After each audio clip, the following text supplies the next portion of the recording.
World stroke day पर अमनदीप अस्पताल पठानकोट में न्यूरो साइंसेज विभाग के विशेषज्ञ डॉक्टर उदय सिंह रसवार ने बताया कि स्ट्रोक के संकेतों को पहचानने और तुरंत डॉक्टरी सहायता से मरीज की जान बचाई जा सकती है। अमनदीप अस्पताल के पास स्ट्रोक उपचार प्रदान करने के लिए नवीन उपचार और विशेषज्ञों की टीम मौजूद है। यही नहीं, अमनदीप ग्रुप ऑफ हॉस्पिटल्स में स्ट्रोक के मरीजों के लिए हर संभव इलाज उपलब्ध है, जिसमें न्यूरोलॉजिस्ट, न्यूरोसर्जन और महत्वपूर्ण देखभाल विशेषज्ञों की टीम है, जो सटीक स्ट्रोक देखभाल सुनिश्चित करने के लिए उन्नत जांच उपकरणों का प्रयोग करते हैं। डॉक्टर उदय सिंह रसवार ने बताया कि यदि आपको शरीर के एक तरफ कमजोरी या सुन्नता, अस्पष्ट शब्द या बोलने में कठिनाई, बिना किसी वजह के गंभीर सिर दर्द, अचानक चक्कर आना या संतुलन की हानि होने जैसे लक्षण दिखाई दें तो तुरंत चिकित्सा सहायता लें। उन्होंने बताया कि स्ट्रोक के मामलों में जल्दी पहचानना और उपचार बहुत ज़रूरी है। तुरंत इलाज मिलने से मस्तिष्क की हानि को काफ़ी कम किया जा सकता है और रिकवरी की संभावनाएं बढ़ सकती हैं। उन्होंने कहा कि यदि किसी मरीज में स्ट्रोक के लक्षण विकसित होते हैं और वह तुरंत एक अच्छे अस्पताल में जाते हैं तो स्ट्रोक को 90% तक रोका जा सकता है। अच्छा अस्पताल वह है जिसमें in house CT scan, MRI, neurologist, neurosurgeon और स्ट्रोक के रोगियों के लिए अन्य सुविधाएं होती हैं। अमनदीप अस्पताल पठानकोट इन सभी सुविधाओं वाले क्षेत्र के कुछ अस्पतालों में से है। इस विश्व स्ट्रोक दिवस पर अमनदीप अस्पताल लोगों से स्ट्रोक के लक्षणों और तुरंत डॉक्टरी सहायता लेने के महत्व को समझने का निवेदन करता है। बिना देर किए मदद मांगकर हम मरीज की जान बचा सकते हैं और स्ट्रोक के प्रभाव को कम कर सकते हैं। इस मौके पर डॉक्टर उदय सिंह रसवान समेत डॉक्टर मीत, डॉक्टर रुपिंदर कौर, डॉक्टर केश भट्ट, डॉक्टर विजय थापा व स्टाफ मौजूद रहा। वर्ल्ड स्ट्रोक एक खून की नाड़ी जो ब्लॉकेड हो जाता है, उसके कारण जो दिमाग में और दिमाग के कारण पूरे शरीर पे जो असर पड़ता है उसे स्ट्रोक बोला जाता है। तो ये दो तरह का है, हेमोरेजिक है जिसमें नाड़ी फट जाती है और दूसरा ब्लॉकेट वाला है जिसमें खून की नाड़ी ब्लॉक हो जाती है। तो ये दोनों तरह के स्ट्रोक जो हैं ये कैटेगराइज होते हैं। किन कारणों की वजह से स्ट्रोक होता है? मोस्टली ये उन पेशेंट्स के अंदर है जिनके अंदर रिस्क फैक्टर्स हैं, लाइक डायबिटीज़ है, BP की शिकायत है, कोई किडनी प्रॉब्लम्स हैं, स्मोकिंग की हिस्ट्री है, अल्कोहल, सब्सटेंस अब्यूज़ या स्ट्रेस भी एक कारण है। तो ये सारे इसके कारण रहते हैं। तो आज स्ट्रोक डे मनाने का मेन मोटिव क्या है? स्ट्रोक डे मनाने का मेन मकसद है एक अवेयरनेस क्रिएट करना, दूसरा लोगों को ये जागरूक कराना कि आजकल इसका मैनेजमेंट है और उसमें सबसे इम्पोर्टेंट है जो घर पे बैठ के जो सिम्टम आता है, जो प्रॉब्लम आती है, उसको घर पे ना सॉल्व किया जाए, सीधे डायरेक्टली हॉस्पिटल पहुंचना चाहिए। तो घर से लेके हॉस्पिटल के दरवाजे तक जो टाइम है ना, उसको कम से कम करना है। स्ट्रोक आने के सिम्टम क्या माने जाते हैं?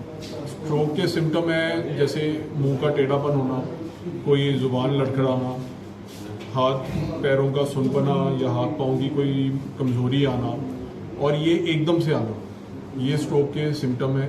और जैसे कि नज़र कमज़ोर हो जाना, तो ये सब स्ट्रोक के सिम्टम में आते हैं। क्वेश्चंस के तौर पे घर पे क्या ट्रीटमेंट दिया जा सकता है? घर पे आप ज़्यादा से ज़्यादा जो आपके नियर एंड डियर वन है उनको बस सीधे बोलिए कि मेरे को प्रॉब्लम हो रही है, मुझे हॉस्पिटल लेके जाओ, ठीक है। इसका घर पे कोई ट्रीटमेंट नहीं करना है। घर पे टाइम वेस्ट करने से जो रिजल्ट है वो ख़राब मिलेगा आपको। जल्दी इसमें टाइम की वैल्यू है। पहले 3-4 घंटे के अंदर हॉस्पिटल पहुंचने से जो इसका ट्रीटमेंट मिल सकता है, वो घर पे टाइम वेस्ट करने से नुकसान होगा। स्ट्रोक आना और पैरालाइज अटैक जो आता है, आम लोगों की काफ़ी ज़्यादा धारणा है कि अगर पैरालाइज अटैक हो तो घर पे जैसे अफीम जैसी जो ड्रग्स है उसको, अब अफीम माना गया है कि वैसोडाइलेटर है, ठीक है ना, उससे कि भाई खून की नाड़ी खुल जाती है। पर अगर घर पे किसी को दिमाग में ब्लीडिंग हुई है और वो अफीम लेगा तो उसको और ब्लीडिंग हो जाएगी। तो ये पहले तो CT स्कैन करानी चाहिए और ये मेडिकल लाइन में ये ऐसे रिकमेंडेड नहीं है कि आप ऐसे इलाज करो, क्योंकि उससे साइड इफ़ेक्ट भी हो सकते हैं। तो स्टेजेस सर क्या रहती है इसमें? स्टेजेस यही हैं कि अगर तो किसी का सिम्टम से ही पता लग जाता है कि अगर तो सिंपल नमनेस है, सुनपना आ रहा है, तो वो आप कह सकते हैं कि स्टेज 1 है। और अगर ये बाजू जो है अगर नहीं उठा पा रहा कोई, तो वो स्टेज 2 हो गई। और स्टेज 3 होगी कि वो बेड पे ही पड़ गई है, कि पूरी पैरालाइज हो गई कंप्लीट। तो पावर के हिसाब से कितनी बाजू में पावर रह गई या टांग में पावर रह गई, उस हिसाब से इसकी स्टेजिंग होती है। रिकवरी चांसेस कितने रहते हैं? रिकवरी चांसेस डिपेंड करता है पेशेंट टू पेशेंट, और ब्रेन में कहाँ पे डैमेज हुआ है उस हिसाब से डिपेंड करेगा। पर इसमें आजकल जितना भी हम ट्रीटमेंट कर रहे हैं उसमें जान जाने का खतरा बहुत कम हो गया है। 100 आउट ऑफ 100 कोई 3-4% पेशेंट्स ही मोर्टेलिटी या डेथ रेट है इसका, बाकी सर्वाइवल रेट बहुत अच्छा है।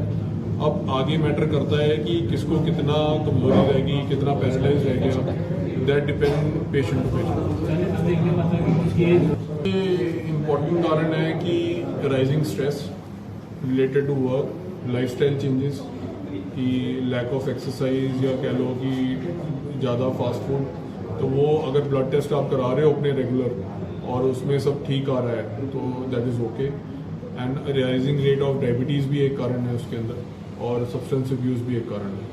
तो ये जितनी भी चीज़ें जो पहले से ही चली आ रही हैं कि ये अवॉइड करनी चाहिए, वो आज भी उतनी ही ट्रू है। लास्ट में मैसेज आपके मेरी तरफ से यही मैसेज है कि किसी को भी ऐसी जो हमने प्रॉब्लम्स बताई हैं कुछ होता है तो हॉस्पिटल जल्दी पहुंचना है, सीटी स्कैन जल्दी करवाना है और राइट ट्रीटमेंट के लिए अप्रोच करिए।